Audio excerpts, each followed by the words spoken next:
हमारे नबी की शान में उन्होंने गुस्ताखी किया, इन्होंने एक कलमा कोई बोला। मेरा खान कहता है कि खुदा एक ही है, एक ही अल्लाह की ज़ात सुपर पावर है, कोई अमेरिका सुपर पावर नहीं। और मेरा खान जब यहाँ से निकल रहा था सिर्फ एक डायरी उसके हाथ में थी। मेरे खान ने उस वक्त कहा था कि जब भी इन पे मैं हाथ डालूंगा तो ये इकट्ठे हो जाएंगे। सबसे बड़ा जो सबूत है ना, सबसे बड़ा उसकी सच्चाई का, वो यही है कि सारे चोर इकट्ठे हो गए जी।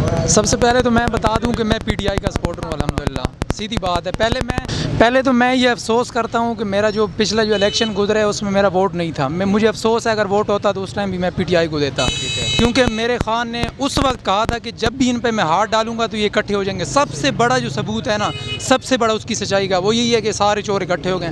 वो पूरी कौम को पता है कि जो इन्होंने लूटा है, जो उन्होंने लूट मार की है, एक दूसरे को घसीटने की बातें की हैं, क्या क्या इन्होंने नहीं किया। आज वो सारे इकट्ठे हो गए, आज वो सारे पाक हो गए।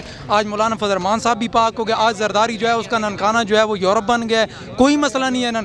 उनका जो है सिंध में गली मोहल्लों में कुत्ते काटने की वैक्सीनें नहीं है उनके पास जो है कचरे उठाने तक। अब कराची में देखें क्या हालत है। पीटीआई को ये ब्लेम करते थे, अब उठाएं ना वो कचरा। कराची में कितना कचरा पड़ा है, वो उठाएं। अब तो पीटीआई की हुकूमत नहीं है अब। और दूसरी बात ये है कि अभी जो ये भाई कह रहे थे बिल्कुल 100% सही कह रहे थे। हमारे अपने इलाके में कितनी दफ़ा हुआ है ये वोट, आप लोगों के जितने भी हैं वो ट्रांसफ़र किए जा रहे हैं।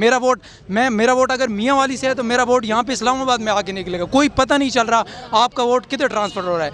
हम एवं बनाम सिर्फ वोट डालेंगे, हमें नहीं पता। काउंटिंग भी इन्होंने अपनी मर्ज़ी से करनी है, इन्होंने सेलेक्ट भी अपनी मर्ज़ी से बंदा करना है। और दूसरी सबूत की बात आप कर रहे थे, मैं किसी पे कोई ब्लेम नहीं लगाना चाहता, लेकिन मुझे ये बताएं इमरान खान के ख़िलाफ़ कौन सा सबूत था इनके पास? कौन सा ऐसा एविडेंस इनको रात 12 बजे मिल गया, 1 घंटे के अंदर, कि मुल्क इतना बड़ा नुकसान होने जा रहा था कि 1 घंटे के अंदर उन्होंने टर्न आउट लिया और सारी की सारी हुकूमत चेंज। 7 बजे पता चलता है गेम कोई और है, रात 12 बजे पता चलता है अचानक जी खान साहब को उतार दिया गया है। और आप देखें नवाज शरीफ जब इसी प्राइम मिनिस्टर हाउस से निकल रहे थे, आपको पता है कितने दिन उनका सामान सिर्फ लाते लाते लग गए थे, कि कितने दिनों में उसका सामान गया था। और मेरा खान जब यहाँ से निकल रहा था सिर्फ एक डायरी उसके हाथ में थी, एक डायरी सिर्फ उसके हाथ में थी, और कुछ भी उसने अपने साथ नहीं लिया, कुछ भी नहीं। उसकी ईमानदारी को और मैं आपको क्या बात बताऊँ। मैं कहता हूँ कि ये जितने भी चोर हैं ये आपके सामने है। आप मीडिया से छुपा तो कुछ भी नहीं है। उनके सारे क्लिप्स उठा के देख लें, सोशल मीडिया पूरा भरा पड़ा है। मौलाना फजल रहमान साहब कह रहे हैं कि उनके गालिबन, अब मुझे कंफर्म याद नहीं है, उनके वालिद साहब ने कहा था उन्होंने कि मैं शुक्र अदा करता हूँ कि मेरे जो आबा अजदाद थे वो पाकिस्तान बनाने के नापाक काम में शामिल नहीं थे। बिल्कुल ये ऑन द रिकॉर्ड है, अब ये यूट्यूब पे पड़ा है, आप हर जगह पे चेक कर सकते हैं। हाँ, तो ये इनको हम अपना लीडर मान लें, इनको हम अपना कायद मान लें। वो बंदा जो कहता है करप्शन कोई चीज़ ही नहीं है, करप्शन कोई मसला ही नहीं है, वो बंदा जो कहता है कि जी बच्चों करप्शन होती है, करप्शन को फलने फूलने दो, वो बंदा आके हमें, हमारा वज़ीर आला बनेगा, हमें बताएगा कि मुल्क को किस तरह चलाना है। ये सीधी बात है। IMF अभी ये कह रहे थे कि IMF से इमरान खान ने डील किया है। IMF से इमरान खान ने डील किया, इस वजह से हम ये चीज़ें बढ़ा रहे हैं, चीज़ें महंगी कर रहे हैं, एक्सपेंस हो रहे हैं सारा कुछ। तो अभी कल परसों की बात है, क्यों टर्न आउट ले लिया इन्होंने अचानक? कहते हैं जी IMF से कोई मुआहदा ही नहीं हुआ। जब कोई मुआहदा ही नहीं हुआ तो आपने इमरान खान को क्यों ब्लेम कर रहे हैं? आपसे खुद हुकूमत होती नहीं है, ना ये हुकूमत संभलती है, ना इनसे कोई डॉलर कंट्रोल हो रहा है, ना इनसे कोई आप और तो छोड़ें। पहले तो 150 पे इनको तकलीफ हो रही थी। मरीम नवाज कहती है कि जब यहाँ पे 2 रुपये पेट्रोल बढ़ता है तो मियाँ साहब को लंदन में तकलीफ होती है। तो अब मियाँ साहब किधर, हार्ट अटैक नहीं आता उसको? 234 पे गेम चली गई है, हार्ट अटैक नहीं। नजम सेठी के साथ एंजॉय कर रहे हैं इसलिए। और वो नजम सेठी जो उसके साथ बैठा हुआ है, वो यही नजम सेठी 4, 5, 6 हफ्ते पहले की बात है, वो कहता था जी अवाम के साथ जुल्म हो रहा है, अवाम मर रही है, पिट रही है, रो रही है, तहरीक इंसाफ को कोई ख्याल नहीं है। अब नजम सेठी किधर गया? वही नजम सेठी अब आए ना, अब कश्तियों में सैरें कर रहे हैं लंदन की। सबसे बड़ी कमज़ोरी इमरान खान की ये है। मुझे एक दोस्त कहता है कि जी इमरान खान छुप के पेशावर में बैठा है। पिछले दिनों मुझे एक दोस्त कहता है कि इमरान खान पेशावर में छुप के बैठा है। मैंने कहा भाई उसकी सबसे बड़ी गलती ये है, कि वो इंडिया के इलाके पेशावर में जाके बैठ गया। उसने गलत किया है। वो लंदन, पाकिस्तान का जो ज़िला लंदन है ना, वहाँ पे जाके बैठता तो असल बात तब बननी थी।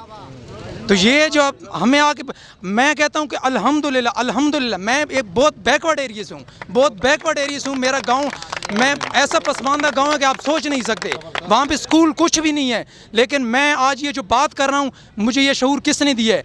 मैं सोचने पे मजबूर हो गया डेढ़ साल 2 साल 4 साल 3 साल पहले मैं ये सोचने पे मजबूर हो गया कि यार एक बंदा माली इतना लड़ रहा है, एक बंदा बात करते हुए बार बार हमें अजीम कौम कह के पुकारता है, और वो क्या कह के पुकारते हैं, कभी उनके मुंह से सुना है आपने? Beggars can't be choosers, beggar can't be choosers. वो कहते हैं हम भिखारी हैं, हम अमेरिका, वो कहते हैं जी खुदा अमेरिका है। मेरा खान कहता है कि खुदा एक ही है, एक ही अल्लाह की ज़ात सुपर पावर है, कोई अमेरिका सुपर पावर नहीं, कोई IMF जो है आपको मजबूरी के तहत ठीक है कुछ थोड़े बहुत मायदे करने पड़ते हैं, ये नहीं कहते, लेकिन ये नहीं होता कि आप किसी के सामने लेट जाएं, आप अपनी इज़्ज़त अपनी नामूस का किसी चीज़ का आपको ख्याल ना हो।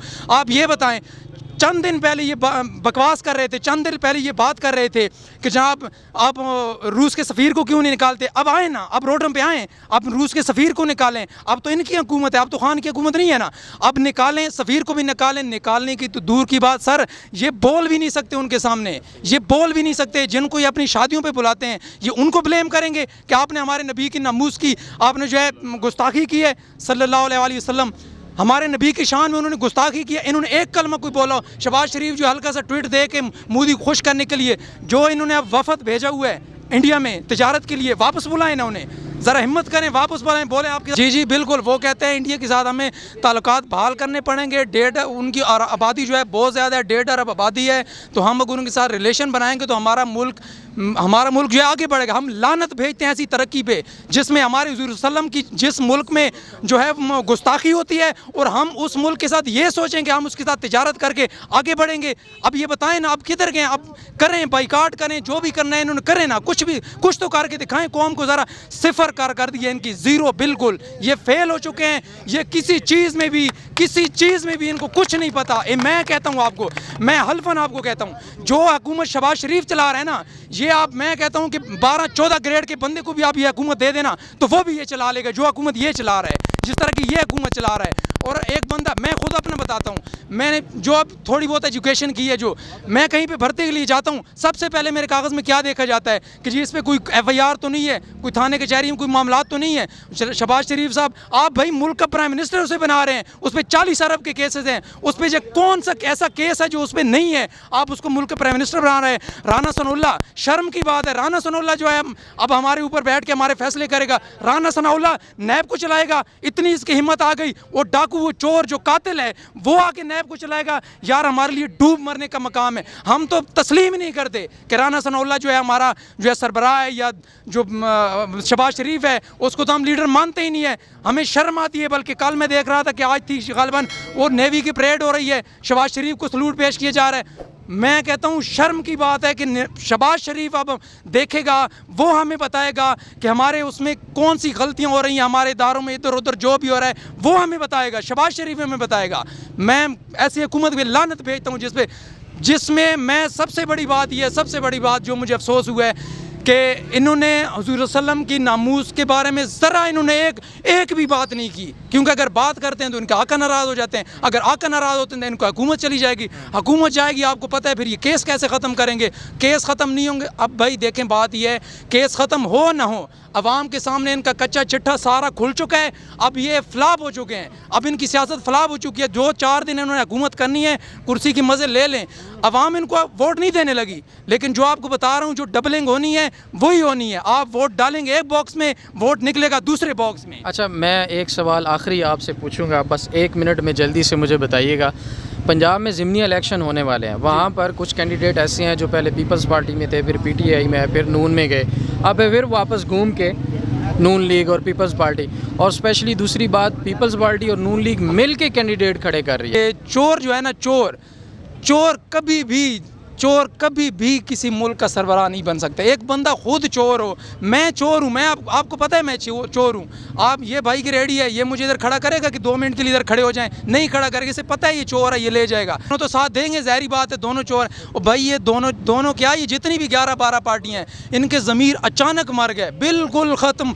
ना मौलाना फजल रहमान को महंगाई नज़र आ रही है, मुल्क बिल्कुल अमन शांति है। वो हमारे चैनल जो हैं, ये तो आपकी मेहरबानी है कि आप ये पूछ रहे हैं पब्लिक से। बाकी ये बता दूँ, जी न्यूज़ देख लें, समा चैनल देख लें, जब से अलीम खान ने वो चैनल ख़रीदा है तब से आप देख रहे हैं क्या हो रहा है, जो तब्दीलियाँ हो रही हैं उसमें। इमरान रियाज को इन्होंने निकाल दिया है, और एक एंकर है बस, वो भी कुछ दिन में निकलने वाला है। क्या चैनल पे तो ये दिखा ही नहीं रहे। जी न्यूज़ माशाल्लाह इतना दिखा रहा है। अगर आप टेंशन में है ना, मैं आपको मशवरा दे रहा हूँ, अगर आप टेंशन में है ना तो आप जी न्यूज़ देखें, आपको मुल्क फलता फूलता हुआ नजर आएगा।